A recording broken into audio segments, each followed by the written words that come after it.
Yes, Sonam.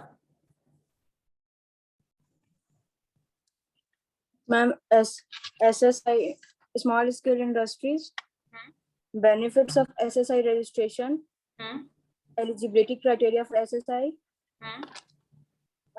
SSI registration process, document required for SSI registration, objectives, schemes, PRC, and then permanent registration certificate, and then deregistration.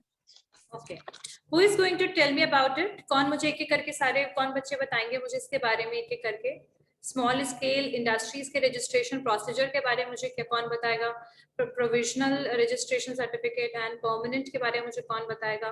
What are the document which is required for the registration procedure of small scale industries? Who is going to tell me about it? Raise your hand. कौन बताएगा मुझे?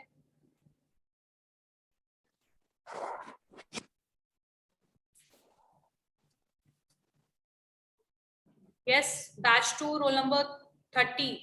Sonam. Yes, ma'am. बताइए बेटा.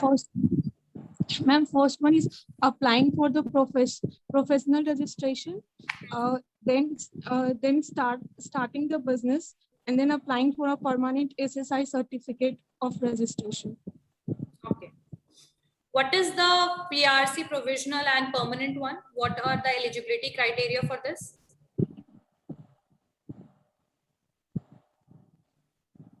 बताइए. Batch 2, ये Rishant. Yes, Rishant, बताइए. Ma'am, the provincial registration is given to the unit in the pre-operative stage in order to secure working capital, and the permanent certificate is given as the business complete its term of 5 years, and after that permanent certificate within 5-year term business can apply for the permanent certificate. Very good.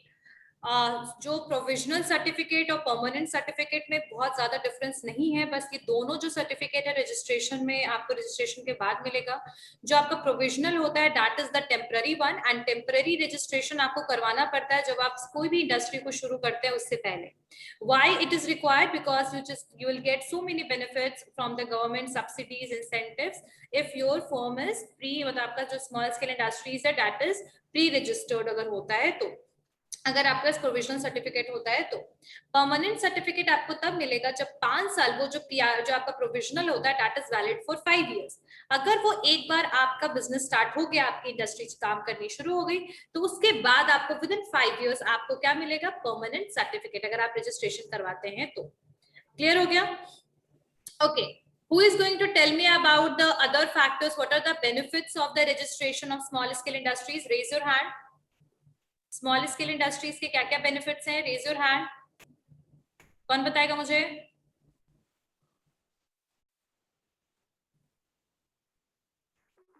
Uses bank loan and interest rate, and the second one is that state government also provide incentive programs, and easy to access government tender. Third one, and his fourth one is matlab preference for government certificate and the license. Okay, good. Next, Sonam, tell me other points. Ma'am, benefits. Benefits के अलावा मैंने बहुत सारे points करवाए थे, D registration वगैरह जो points हैं. SSI registration process. हो चुका वो. Then document required for SSI registration. Very good. बताइए डॉक्यूमेंट्स बताइए. Proof of business address, purchase bill copies, partnership deed if any, then address proof, and NOC certificate, NOC from non-objection certificate, from pollution control committee. Yes, ma'am. Okay. Then objectives of SSI. Okay, good. चलिए, let's start with a new topic, that is the meaning of franchising. What are the types of franchising? What are the benefits of franchising? What are the disadvantages of franchising? ठीक है, तो ये सारे आज हम करेंगे basically, और एक इलैबोरेटिव टर्म में फ्रेंचाइजी और स्टार्टअप्स में क्या डिफरेंस होता है और which one is the beneficial one, ये भी हम करेंगे comparative analysis. Before starting this topic, there is one chart which is given in your book that on page number 91, that is comparison of basic features of three major type of business organization, that is sole proprietorship, partnership and corporation. इसको एक बार देख लेते हैं, उसके बाद फिर हम लोग मूव कर जाएंगे फ्रेंचाइजिंग की तरफ. सो सोल प्रोप्राइटरशिप में if we are talking about the legalities formation stage, यानी लीगल कौन कौन सी फॉर्मेलिटीज आपको करनी पड़ती है, तो ऐसे केस में सोल प्रोप्राइटरशिप के लिए बहुत ही कम हमें लीगल फॉर्मेलिटीज करने की जरूरत है. शॉप एंड एस्टैब्लिशमेंट एक्ट के through we can register the basically अपना जो शॉप है, बिजनेस है, but we don't need to fill the so many forms like the corporation. So very less legal formalities we need to fulfill for starting the becoming the sole proprietor. ठीक है, clear हो गया first point. Partnership में agreement is needed and that agreement is known as the partnership deed. Sometimes the agreement can be in both options, either that can be in oral form and that can be in the written form. Written form वाले partnership agreement को हम partnership deed कहते हैं, और partnership के लिए आपको agreement की जरूरत होती है क्योंकि इसमें एक से ज्यादा लोग इन्वॉल्व हैं. सो कितना प्रॉफिट शेयर करेंगे, कितना रिस्क शेयर करेंगे, इसके बारे में बेसिकली सारी इंफॉर्मेशन आपकी पार्टनरशिप डीड में मेंशन होती है. So for starting the partnership as such same आपके सोल प्रोप्राइटर की तरह हमें यहाँ पर भी ज्यादा बेसिकली फॉर्मेलिटीज और लीगल फॉर्मेलिटीज करने की जरूरत नहीं है. और पार्टनरशिप फॉर्म का registration that is totally optional. If you want to register the partnership form then that is okay, and if you don't want to basically register your partnership form that is also okay. So the partnership में आपका जो registration होता है that is optional. ठीक है, next एक minute, just wait. Is in the case of the corporation where वही partner, the third one is the corporations. If we are talking about the corporation, where there we need so many legal formalities, as I already told you. ठीक है, so in the case of the legal formation and in the starting initial point, the sole proprietor and partnership जो है that is very much easy and very less legal formalities are required, but in the case of corporation elaborative or so many legal requirements, there are so many legal formalities required. Legalities की अगर बात करें, letter यानी एक बार आपका जो form हो गया, बिजनेस ऑर्गेनाइजेशन शुरू हो गया, in after that what kind of legalities you required. In sole proprietorship it doesn't require. Even आप अपने पर्सनल जिस तरीके से टैक्स भरते हैं, आपको सिर्फ टैक्स भरना है. ठीक है, वैसे ही पार्टनरशिप में भी सेम सिचुएशन है, आपको कोई आगे चल के कोई फॉर्म और ये सब मतलब फिल करने की जरूरत नहीं. बट इन कॉर्पोरेशन आपको रेगुलरली फाइल करना पड़ेगा अपने रिपोर्ट्स रजिस्ट्रार ऑफिस में, या कॉर्पोरेट रजिस्ट्रार ऑफिस में, या फिर आपके नेशनल लीगल ट्रिब्यूनल्स जो है उसमें आपको बार बार फाइल करना पड़ेगा अपनी रिपोर्ट्स, ऑडिट रिपोर्ट्स वगैरह सब कुछ, और पब्लिश भी कराना पड़ेगा. So legalities in later even the corporation is quite difficult. ठीक है, इसमें वहां बाद में भी आपको लीगल फॉर्मेलिटीज करते रहना है. पर्सनल लाइबिलिटीज की अगर हम बात करें, if we are talking about the personal liabilities की, तो सोल प्रोप्राइटर में तो आपके पर्सनल एसेट्स जो हैं और फर्म के एसेट्स जो हैं वो अलग नहीं है. कभी भी कोई सिचुएशन होगा पर्सनल बिलोंगिंग जाएगा. But in the case of the partnership ये चीज वहां पर भी अनलिमिटेड लाइबिलिटी है. जब जनरल पार्टनरशिप होगा then there is the unlimited liability. But when there is a limited liability partnership, जब आपका लिमिटेड लाइबिलिटी पार्टनरशिप होगा तो ऐसे केस में पार्टनर्स की लाइबिलिटी लिमिटेड होगी. तो यहाँ पर टाइप्स ऑफ पार्टनरशिप में आपके आते हैं limited partnership, limited liability partnership. तो यहाँ बस इतना रखिए ध्यान में कि लिमिटेड लाइबिलिटी पार्टनरशिप होगा तो लिमिटेड होगा आपका क्या चीज, लिमिटेड क्या होगा आपका लाइबिलिटी. बट अगर आपका जनरल पार्टनरशिप है, नॉर्मल पार्टनरशिप है, तो वहां पर आपकी लाइबिलिटी अनलिमिटेड होगी. एंड कॉर्पोरेशंस में जो है बस कैपिटल के जितना आपकी लाइबिलिटी होगी. ठीक है, रिस्क बहुत लेस इन्वॉल्व होगा, सोल प्रोप्राइटर की तरह सिचुएशन नहीं होगा. सोल प्रोप्राइटरशिप की अगर हम बात करें, एक्सेस टू कैपिटल की बात करें, तो यहाँ पर personal private sources, limited capital होगा, स्मॉल साइज होगा, हाई कॉस्ट ऑफ कैपिटल होगा. स्मॉल बिजनेस आप चला रहे होंगे और पार्टनरशिप की बात करें तो यहाँ पर पर्सनल प्राइवेट सोर्सेज यहाँ भी होगा, और साथ साथ में आपके लिमिटेड कैपिटल होंगे, बिकॉज जितने पार्टनर्स उतना ही कैपिटल लेकर आप आएंगे, वो स्मॉल साइज होगा और हाई कॉस्ट ऑफ कैपिटल होगा। यानी पार्टनरशिप और आपका सोल प्रोप्राइटरशिप में the situation will be same, but in the case of the corporation जो आपने जितने भी ज्यादा हो सकेंगे आप पब्लिक को इन्वाइट कीजिएगा, शेयर्स इशू कीजिएगा, और आपके मल्टीपल शेयर होल्डर्स बन सकते हैं, मल्टीपल जगह से आपके पास फंड आ सकता है। ठीक है, ज्यादा कैपिटल होगा, कंपनी ज्यादातर बड़ी होती है, छोटी कंपनीज नहीं होती, साइज कैन बी लार्ज, मतलब बड़ा हो सकता है साइज किसका, कॉर्पोरेशन का। Next one, control over business. Soul proprietorship में पूरा कंट्रोल जो होता है सोल प्रोप्राइटर का होता है, टोटल पूरा एब्सोल्यूट कंट्रोल होगा। ठीक है, पार्टनरशिप में it's totally depend upon the agreement. Like कुछ पार्टनर्स ऐसे होते हैं जो स्लीपिंग पार्टनर्स होते हैं, डोरमेंट पार्टनर्स होते हैं, जो एक्टिवली पार्टिसिपेट नहीं करते पार्टनरशिप फॉर्म में, राइट। तो उनके हिसाब से जितना उन्होंने कंट्रीब्यूट किया उतना ही मैनेजमेंट और ओनरशिप उनको मिलता है। तो कह सकते हैं कि पार्टनरशिप में जो ओनरशिप और जो आपका कंट्रोल है बिजनेस का, it's totally depend upon the partnership deed. But in the case of the corporations, यहाँ पर जो कंट्रोल होता है वो ज्यादातर शेयर होल्डर्स का होता है बिजनेस पे। ठीक है, और एक दो नहीं, मल्टीपल शेयर होल्डर्स का कंट्रोल होता है बिजनेस पे। सोल प्रोप्राइटर एक सिंगल पर्सन का, पार्टनरशिप में जितने पार्टनर्स है उनका, and in the case of the corporation multiple share holders का कंट्रोल होगा आपके बिजनेस पे। नेक्स्ट, अगर टैक्स इम्प्लीकेशंस की बात करें तो यहाँ पर जो बिजनेस इनकम है वो पर्सनल इनकम की तरह लिया जाएगा। यानी जैसा आप पर्सनल टैक्स फिल करते हो, पर्सनल टैक्स के लिए आप रिटर्न फाइल करते हो, पर्सनल अमाउंट जो आपका, जैसे कैसे सैलरी के लिए आपके फादर मदर आपकी ITR फाइल करती होंगी, इनकम टैक्स रिटर्न फाइल होता है ना इनकम टैक्स, वैसे ही सेम टू सेम आपका जो सिचुएशन है सोल प्रोप्राइटरशिप में भी सेम रहेगा। आपकी जो पर्सनल बिलोंगिंग, मतलब पर्सनल जो आप इनकम टैक्स दे रहे हो, पर्सनल आपका वो डबल टैक्सेशन का सीन नहीं होगा, एक ही टैक्स आपको देना पड़ेगा। जैसे कि वो आपको अपने इनकम, बिजनेस इनकम दिखाइए और आप अपना टैक्स पे कीजिए। ठीक है, रेट हो सकता है थोड़ा बहुत हाई हो, it might be possible. In partnership जो होगा बिजनेस इनकम जो है वो टैक्स होगा वही पर्सनल इनकम की तरह, यहाँ भी सेम है। आपके फर्म का जो भी टैक्स बनता है आपका और उनका एक, मतलब फर्म को और आपको सेम माना जाएगा, और आपको सेम, आपको अपने पर्सनल जो टैक्स आप पे करते हो वही पे करना पड़ेगा। ठीक है, but in the case of the corporation जो है बिजनेस इनकम अलग से टैक्स होता है।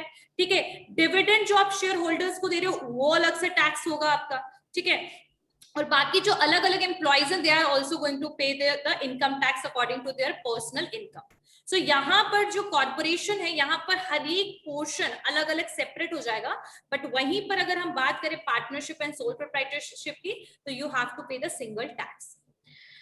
अगर लाइफ की बात करें तो यहाँ पर सोल प्रोप्राइटरशिप का लिमिटेड होगा, किसी की भी डेथ या प्रोप्राइटर की डेथ हो जाती है, इंसॉल्वेंसी हो जाती है, तो ही हैव टू या he or she have to suffer and वो क्लोज हो सकता है, बंद हो सकता है। पार्टनरशिप में भी सेम चीज है, अगर एक भी पार्टनर अगर आपका सेपरेट हो गया तो कई बार पार्टनरशिप बिल्कुल ही खत्म हो जाता है। जैसे दो पार्टनर और एक चला गया तो पार्टनरशिप तो खत्म। ठीक है, और कॉर्पोरेशंस में अनलिमिटेड है, कोई भी इसमें आपका लाइफ कोई पर्टिकुलर लिमिटेड नहीं है या परपेचुअल सक्सेशन है। So this comparison is completed. Now let's move toward the franchising. Franchisee की तरफ हम मूव करते हैं। एक शेयर करें स्क्रीन। जैसे ये मान लो कि एक फर्म XYZ है, ठीक है, और एक इंडिविजुअल है A। अब ये जो XYZ की कंपनी है ये बहुत ही वेल एस्टैब्लिश है और ये बिल्कुल बोल सकते हैं कि बहुत ही इसका नाम है, गुडविल हाई है, सब कुछ ठीक है। और अब ये चाह रहा है कि भाई मैं दूसरे कंट्री और एरिया में अपने बिजनेस को एक्सपैंड करूं। ठीक है, अब ये इसको एक्सपैंड करना चाहता है, बट ये एक्चुअल में इसके पास इतना रिसोर्सेस नहीं है या रिसोर्स नहीं यूज करना चाहता है कि भाई इसको ज्यादा अमाउंट पे करना पड़े फॉर द एक्सटेंशन। तो यहाँ पर जो ये ए है वो क्या कहेगा कि भाई मुझे बिजनेस शुरू करना है, ठीक है, तो मैं जो है ना, मैं कोई एग्जिस्टिंग फर्म का ही गुडविल को यूज करना चाहता हूँ। अब ये ए जो है वो XYZ के पास जाएगा। अब XYZ जो है ये फ्रेंचाइजर है। फ्रेंचाइजर का मतलब होता है जो आपको फ्रेंचाइजी देगा, तो फ्रेंचाइजर है। और ये लेने वाला जो मतलब फ्रेंचाइज को लेने वाले को कहेंगे franchise.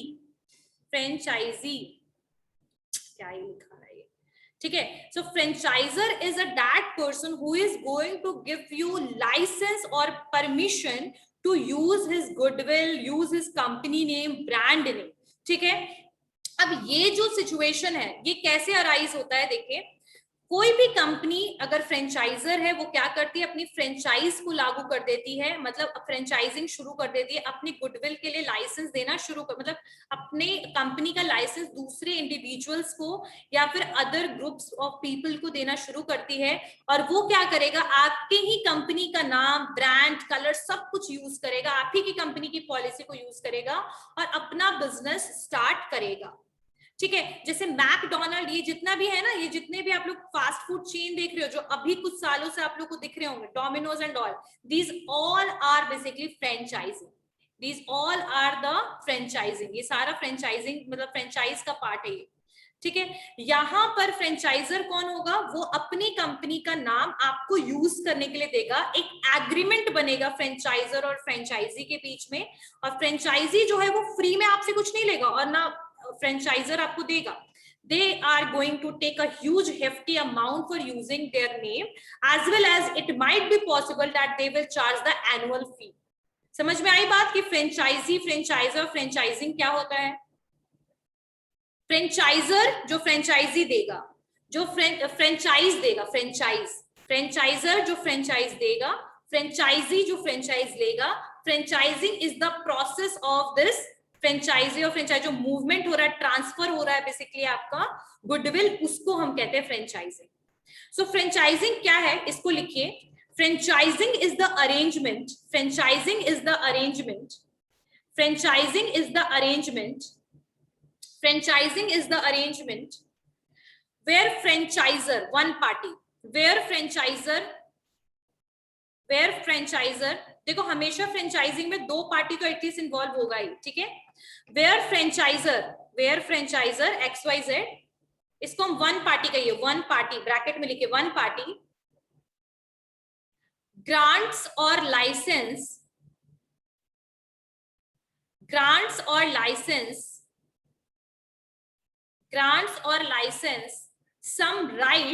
some rights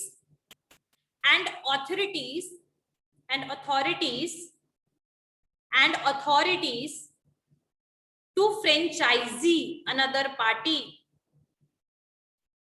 Franchising is an arrangement where franchisor one party XYZ grants or license, यानी लाइसेंस दे रहा है, grants or license some rights and authorities to the franchisee, यानी फ्रेंचाइजी को कुछ राइट ट्रांसफर कर रहा है. ठीक है. अनदर पार्टी को. ये एक तरीके का जो फ्रेंचाइजिंग होता है ना, this is a basically a marketing strategy for the market expansion. यानी कि अगर XYZ चाहे तो वो अपने नाम, अपनी गुडविल को ऐसे इंक्रीज कर सकता है, ब्रांड इक्विटी को ऐसे बढ़ा सकता है, दूसरे कंट्री में ऐसे एंटर हो सकता है. इसलिए franchisee is also a process for entering in the international market. तो यहाँ पर जो फ्रेंचाइजी है वो, उसमें क्या हो रहा है कि कुछ राइट्स एक फ्रेंचाइजर XYZ जो है वो दूसरे पार्टी को, दूसरे पर्सन, इंडिविजुअल को क्या दे रहा है, वो राइट दे रहा है कि भाई आप मेरे नाम, गुडविल को यूज कीजिए. और इसका बेनिफिट क्या है, नाम से ही पता लग रहा है. बेनिफिट तो सबसे पहले ये है कि कोई बिजनेस ऑलरेडी सेटल्ड है, उसका नाम है, तो वैसे अगर आप फ्रेंचाइजी लेते हो तो ऑटोमेटिकली आपको कस्टमर के लिए मेहनत करने की जरूरत नहीं पड़ेगी. आपके कस्टमर ऑलरेडी बने हुए हैं, कस्टमर बेस रेडी है. तो ये तो इसका सबसे बड़ा बेनिफिट हुआ फ्रेंचाइजिंग का. ठीक है. जहां पर जो आपकी पार्टी, अगर मान लीजिए कि मैं एक एंटरप्रेन्योर हूं और अगर मैं कोई बिजनेस को शुरू करना चाहती हूँ और मेरे पास क्रिएटिविटी सब कुछ ठीक है, बट श्योरिटी नहीं है कि मेरा बिजनेस चलेगा कि नहीं चलेगा. बट ये फ्रेंचाइजी में ये वाला अनसर्टेनिटीज नहीं होता है. वहां पर you know that if you are purchasing the franchisee of the renowned company, then definitely your company is going to go. 100% surety है इस चीज का. बट क्या यहाँ पर सिर्फ ऐसे ही नहीं होता है कि भाई XYZ जो मतलब जो भी कंपनी है उसने फ्रेंचाइजी दे दिया तो खत्म कहानी, स्टोरी खत्म. नो, आपको रूल्स, रेगुलेशन सब कुछ फॉलो करने पड़ेंगे जो XYZ ने बनाया है. इवन मैं बताती हूँ, एक पिज्जा का एग्जांपल ले लो. डोमिनोज में जो भी पिज्जा किसी भी ब्रांच में जाओगे, you will get the same type of pizza. ऐसा होता है सोनम कभी कि हम लोग RPS मोड़ वाले में जाएंगे तो अलग मिलेगा और फिर जगदेव पथ में जाएंगे तो अलग मिलेगा? नहीं होता है ना ऐसा. Why this is not happening? क्यों ऐसा नहीं हो रहा है? क्योंकि आपको पॉलिसीज जो भी है वो हेड ऑफिस के थ्रू जो भी बनाए जाएंगे पॉलिसीज, वही आपको फॉलो करने पड़ेंगे. If they are going to change the menu ना, you have to change the menu as well. समझ में आ रही है बात? It is not so much easy. आपको पॉलिसीज, आपके पास फ्लेक्सिबिलिटी का ऑप्शन नहीं होगा कि भाई मैंने जो है ना बोरिंग रोड में खोल दिया है डोमिनोज, तो इसमें मैं कुलचे भी सेल करना शुरू कर देता हूं. No, it is not. You will not get that option. You have to follow all the rules and regulation whatever the head company is making, right? तो यहाँ पर आगे लिखिए a contractual agreement takes place between yes Arushi. Ma'am जो franchising होता है जो आप बता रही थी वो हर मान लीजिए कि डोमिनोज सिर्फ और सिर्फ दिल्ली में होता, तो they can not able to target the other customers in all over the country, right? तो इसके लिए franchisee is the quick action. ये क्विक एक्शन है, तुरंत से आप मार्केट में एक्सपैंड कर सकते हो और सारे रूल्स रेगुलेशंस तो अपने कंट्रोल में रखती है हेड कंपनी. तो we can say that some companies are using this strategy. I am not saying that every company is using this. हर एक कंपनी यूज इसको नहीं करती है. ठीक हो गया? समझ में आ गया बेटा आरुषि? ओके. नेक्स्ट आगे लिखिए a contractual agreement takes place between franchisor and franchisee. मतलब एक कॉन्ट्रैक्चुअल एग्रीमेंट बनेगा. जैसे कैसे पार्टनरशिप में एग्रीमेंट के थ्रू हम एंटर होते हैं फॉर्म में, सेम यहाँ पर भी आपको फ्रेंचाइजर और फ्रेंचाइजी के बीच में एक एग्रीमेंट रेडी होगा जिसके थ्रू सारे rules and regulation pass on किए जाएंगे और आप बेसिकली उस कॉन्ट्रैक्ट को ब्रीच नहीं कर सकते हो. ब्रीच का मतलब तोड़ नहीं सकते हो, ठीक है? लेकिन कई बार ऐसा सिचुएशन आता है कि फ्रेंचाइजर खुद जो है फ्रेंचाइजी आपसे ले लेगा कंपनी का, अगर if you are not following the things, you are not following the basically जो उसके टर्म्स उसको फॉलो नहीं करोगे तो. पर हम एडवांटेज और डिसएडवांटेज में जब आगे पढ़ेंगे then will study about this. ठीक है? So contractual agreement takes place between franchisor and franchisee. आगे लिखिए franchisor authorise franchisor authorized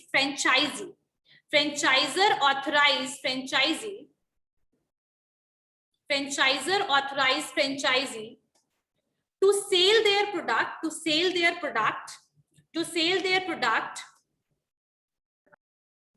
comma goods, sell their products comma goods, services and give right एक मिनट.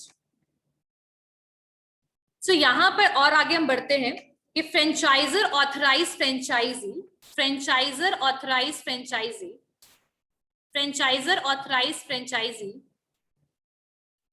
ठीक है? यहां पर X जो है फ्रेंचाइजर, Y जो है फ्रेंचाइजी. अब X जो है वो Y को क्या दे रहा है? Franchisor authorize franchisee to sell their products, goods, services and give right to use their trademark, and they also give the right to use their trademark क्या होता है पता है ना? जैसे मैकडी का क्या है? M. मैकडी का M है, डोमिनोज का कुछ ऐसे स्क्वायर है एंड आई गेस इस तरीके से dot something like this. So this kind of trademark ये होता है. ट्रेडमार्क का मतलब क्या होता है? व्हेन योर नेम जो है, नेम, लोगो या कोई भी चीज अगर रजिस्टर्ड हो जाता है तो वो ट्रेडमार्क बन जाता है. ठीक है? सो यहाँ पर आपको फ्रेंचाइजर जो सिर्फ आपको गुड्स सेल करने का अलाउ नहीं करेगा, बल्कि आपको अपना ट्रेडमार्क को भी यूज करने का अलाउ करेगा. राइट दे देगा आपको अपने ट्रेडमार्क को यूज भी करने का. ठीक है? आगे लिखिए ट्रेडमार्क एंड ब्रांड नेम. लिखिए trademark and brand name. Trademark and brand name. Trademark and brand name.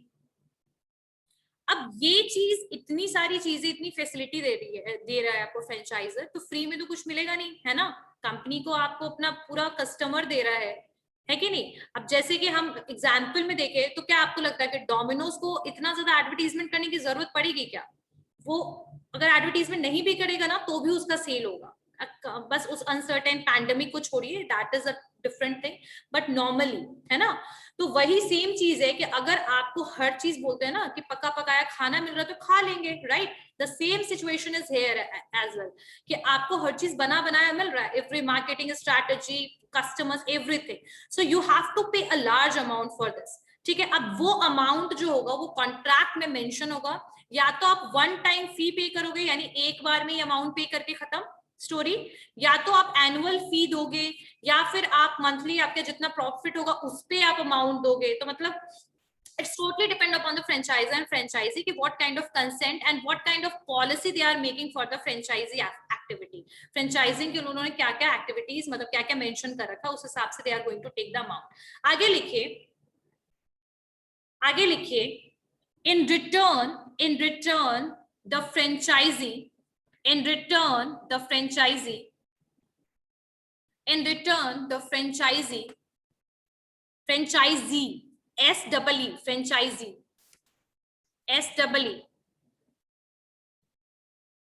ठीक है?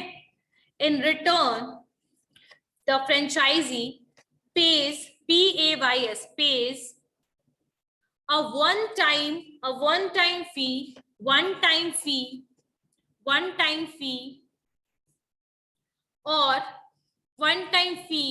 or commission to franchisor, यानी एक बार में पैसा दिया या कमीशन दे दिया franchisor, and some share of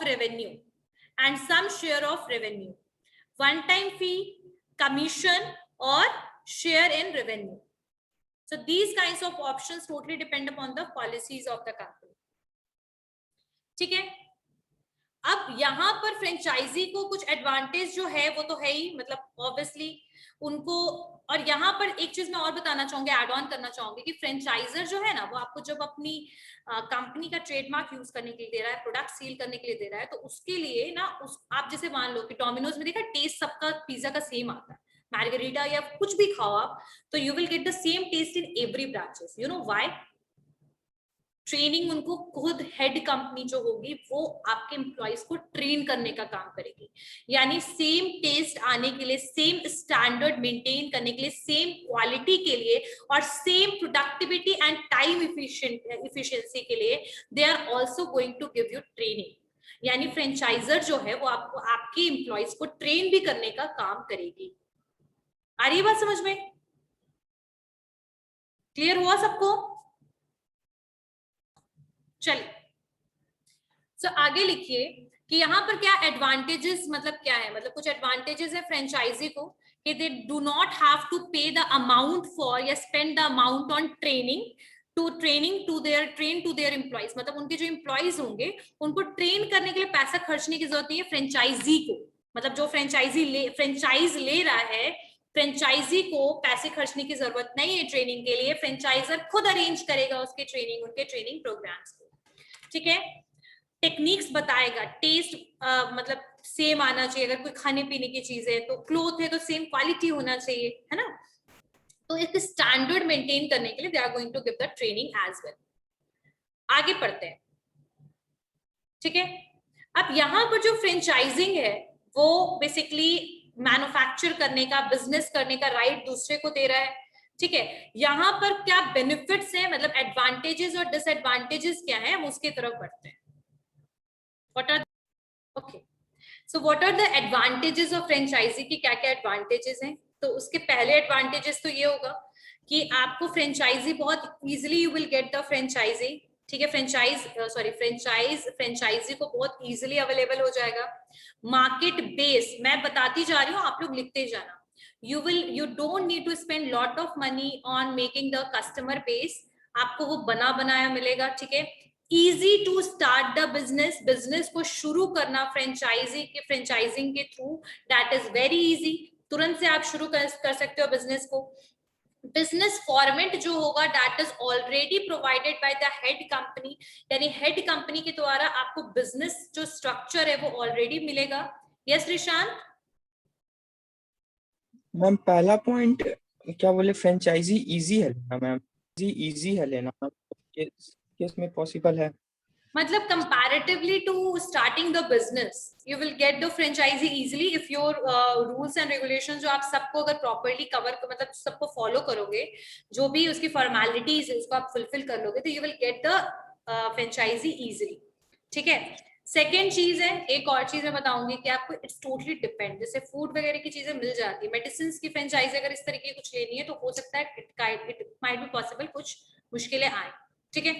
अब सेकेंड जो टर्म है, the second one is that कि आपको बिजनेस स्ट्रक्चर बना बनाया मिलेगा, कस्टमर बेस आपका बना बनाया होगा, so you don't need to invest lot of money time on this. ठीक है. आपको ज्यादा पैसे मतलब सॉरी टाइम ज्यादा लगाने की जरूरत नहीं पड़ेगी, पैसे लगाने की जरूरत नहीं पड़ेगी एडवर्टीजमेंट के लिए, कस्टमर बेस के लिए, कस्टमर रिलेशनशिप बिल्ड करने के लिए भी आपको इतना पैसा लगाने का जरूरत नहीं पड़ेगा. और ऑलरेडी आप ट्रेडमार्क को यूज करो तो गुडविल भी आपका होगा, रेपुटेशन अपने आप बना बनाया मिल जाएगा. एंड सेकेंड जो चीज है कि चांसेस बहुत कम हो जाएंगे, रिस्क जो है ना इसके साथ बहुत कम है, क्योंकि फेल होने के चांसेस बिल्कुल ही रिड्यूस, क्योंकि नया बिजनेस खुद से शुरू किया, नाम नहीं है बिजनेस का, that is very much difficult to basically run. हो सकता है कि आपको प्रॉफिट हो भी ना कुछ समय तक, कुछ सालों तक, और आगे ये भी हो सकता है कि आपका बिजनेस डिसॉल्व हो जाए. But in the case of the franchisee it is very less chances, मतलब बहुत ही रेयर और बहुत कम चांसेस होता है कि आपका बिजनेस फेल हो जाए. ठीक है. मतलब less than even 10% this kind, मतलब 10% से भी कम चांसेस आपका होगा. ठीक है. नेक्स्ट है कि वेल एस्टैब्लिश्ड है, तो इसी की वजह से आपका रिकॉग्निशन की प्रॉब्लम नहीं आएगी. जो आप बिजनेस जो चला रहे हो वो सब जानते हैं. एक और चीज भी है इसमें कि अब इसके कुछ डिसएडवांटेजेस देख लेते हैं. हाँ, एक और बेनिफिट है कि you don't need to invest the amount on R&D, research and development में आपको ज्यादा पैसे इन्वेस्ट करने की जरूरत नहीं पड़ेगी. पता है क्यों? क्योंकि वो R&D का काम फ्रेंचाइजर करेगा, यानी कि जो कंपनी का हेड है वो खुद करेंगे, कंपनी जो मेन कंपनी है वो खुद करेगा, बस आप लोग को उसको इम्प्लीमेंट करना है. यानी जो भी R&D हुआ, नया प्रोडक्ट कुछ एड ऑन हुआ, you have to basically follow the franchisor, but you don't need to invest lot of money in R&D, research and development में आपको पैसे को इन्वेस्ट करने की जरूरत नहीं. मैम. हाँ बोलो आरुषि. फ्रेंचाइजी बेसिकली अगर आप किसी से कंपनी से लेते हो, ठीक है, उसका एक पॉलिसी होता है, जो हेड कंपनी है उसके थ्रू आपको कुछ फॉर्म्स वगैरह होते हैं, फिल करने पड़ेंगे. आपको उनको ये बताना पड़ेगा कि आपने कौन से लोकेशन में बिजनेस को शुरू करना है. क्योंकि मैं एक और चीज आप लोग को बता दूं कि जब भी कभी भी फ्रेंचाइजी आपको मिलेगा, the location matters a lot. ठीक है. देखना, आप नोटिस करना कि कभी भी जो आपके बड़े बड़े जो ब्रांड जो भी फूड चेन चल रहे हैं वो हमेशा मार्केट एरिया या मॉल्स में आपको मिलेंगे. ट्रू और नॉट? Yes ma'am.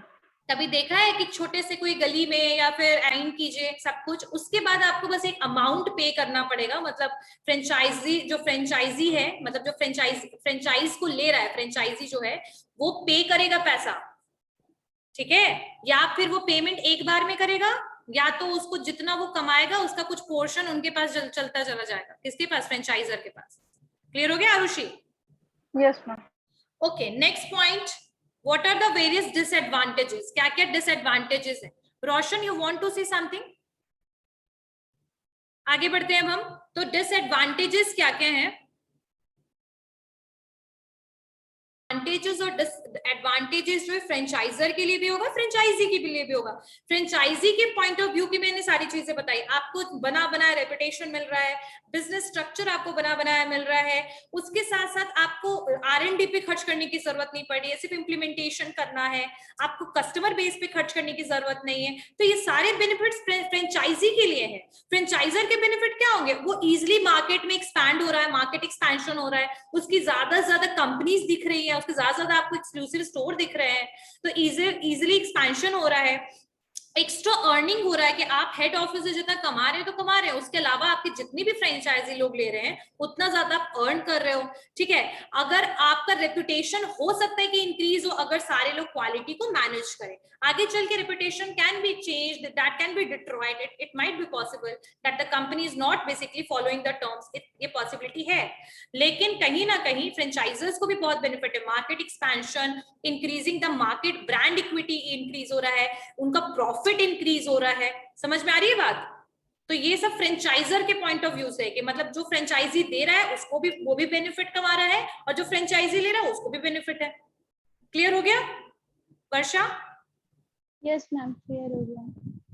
नेक्स्ट आगे हम लिखते हैं डिसएडवांटेजेस। अब डिसएडवांटेजेस क्या क्या है फ्रेंचाइजर के पॉइंट ऑफ व्यू से अगर हम डिसएडवांटेज देखें तो आप अपने बिजनेस को एक स्टेक पे, एक रिस्क पे डाल रहे हो, ठीक है। आप किसी भी इंडिविजुअल को जो बिजनेस दे रहे हो तो it might be possible that वो आपकी ब्रांड इक्विटी को इंक्रीज करने की जगह वो डिक्रीज करे, है ना। हो सकता है कि वो आपके रूल्स रेगुलेशंस को फॉलो ना करे। रिस्क इज ऑलवेज एसोसिएटेड कि अगर आप फ्रेंचाइजी है उसको फ्रेंचाइज दे रहे हो अपनी कंपनी का तो they can write your name. तो फ्रेंचाइजर के लिए ये डिसएडवांटेज हो गया, ठीक है। अब फ्रेंचाइजी के लिए क्या क्या डिसएडवांटेज होगा? फ्लेक्सिबिलिटी के चांसेस बहुत कम है, बिल्कुल आप फ्लेक्सिबल नहीं बन सकते। फ्रेंचाइजी के लिए डिसएडवांटेजेस है कि आप अपने हिसाब से चेंजेस बिजनेस में नहीं कर सकते, ठीक है। Whatever the company is going to tell you, you have to do that only, ठीक है। सेकेंड चीज है जो भी आपके एम्प्लॉयमेंट के लिए जो भी बिजनेस स्ट्रक्चर जो होगा उसमें आप चेंज नहीं कर सकते, ठीक है। प्रोडक्ट क्वालिटी में यू कैन नॉट चेंज। तो in short the flexibility is not possible in the franchisee, ठीक है। तो यहाँ पर आपके डिसएडवांटेजेस में बहुत सारे चीज होंगे, जैसे कि आप ऑपरेशंस को है वो बिल्कुल मेन ऑफिस की तरह करना पड़ेगा, बहुत सारे रिस्ट्रिक्शंस लगे होंगे, पॉलिसीज जो भी होंगी वो आपको फॉलो करना पड़ेगा। उसके अलावा फ्रेंचाइजी जो है उसके पास कोई राइट ही नहीं है कि वो ज्यादा स्केल करने के लिए कुछ चेंजेस करे। तो ये सारे आपके बेसिकली डिसएडवांटेजेस हैं किसके लिए? फ्रेंचाइजी के लिए, ठीक है। और अगर फ्रेंचाइजी चाहे तो बेसिकली गुडविल इंक्रीज करने के लिए बहुत ज्यादा बेसिकली कह सकते हैं कि वो एफर्ट लगाएगा। मतलब इट माइट बी पॉसिबल कि अगर आपकी मेन कंपनी का गुडविल अगर डाउन हुआ तो ऐसे केस में हो सकता है कि ऑटोमेटिकली आपका भी गुडविल या रेपुटेशन नीचे डिट्रॉइट होगा। So something which is always linked with the franchisor या मेन ऑफिस के साथ आप लिंक रहोगे। तो ये कुछ इसके एडवांटेजेस और डिसएडवांटेजेस थे। टाइप्स ऑफ फ्रेंचाइजी, किस किस चीज पे फ्रेंचाइजी मिलता है, प्रोडक्ट पे, सर्विसेज पे, तो इसको भी हम एक एक करके करेंगे। टाइप्स ऑफ फ्रेंचाइज मतलब कितने फ्रेंचाइज है आपके, टाइप्स कितने हैं उसके, किस किस प्रोडक्ट पे मिलता है वो भी हम पढ़ेंगे, ठीक है। तो किसी को कोई डाउट है whatever we study today, समझ नहीं आया हो?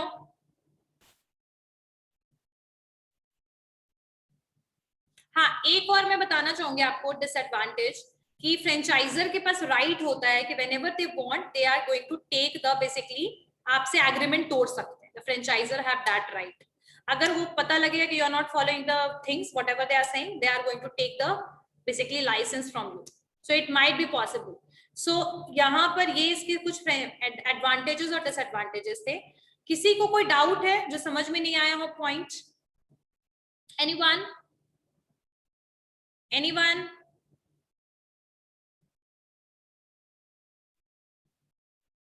किसी को कुछ पूछना है?